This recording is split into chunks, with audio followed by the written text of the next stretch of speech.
Avec ses tubes Big Bisou, Rosalie ou encore Papayou, il a fait rire et danser toute la France durant les années 80 et 90, personnalité incontournable de la variété française.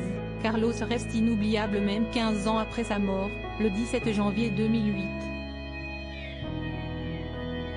Mais s'il a surtout basé sa réputation sur sa bonne humeur, ses chemises colorées ou ses titres drôles, le fils de Françoise Dolto avait surtout réussi à conserver un jardin secret en pleine gloire, notamment pour préserver sa vie privée. Une vie privée tellement discrète, d'ailleurs, que le public ne l'a découverte qu'après sa mort.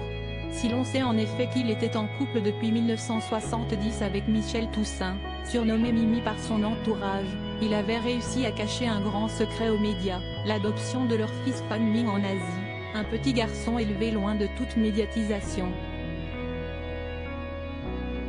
Et qui continue de rester dans l'ombre. Sa mère, qui avait évoqué le sujet pour la première fois quelques mois après la mort de Carlos en 2008 pour une interview au magazine Gala, avait précisé que le jeune homme, désormais adulte, avait choisi d'élire domicile en Asie où se situent ses racines. Impossible d'en savoir plus, la discrétion est de mise dans la famille, qui a tant été sous le feu des projecteurs pendant plusieurs années. Des amis célèbres et fidèles, un jeune garçon qui a cependant dû connaître Johnny Hallyday et Sylvie Vartan, longtemps dans la liste des meilleurs amis de son père.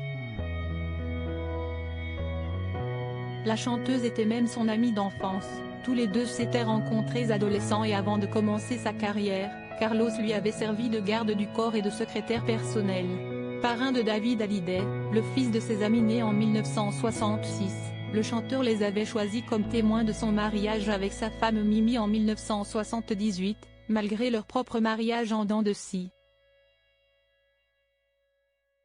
Une belle preuve de cette amitié qui a perduré jusqu'à la mort, en 2008, du fils de Françoise Dolto. D'ailleurs, l'ancien couple s'était retrouvé à ses obsèques, où l'on avait également aperçu Chantal Goya et Jean-Jacques Debout, ou encore Hugo Frey.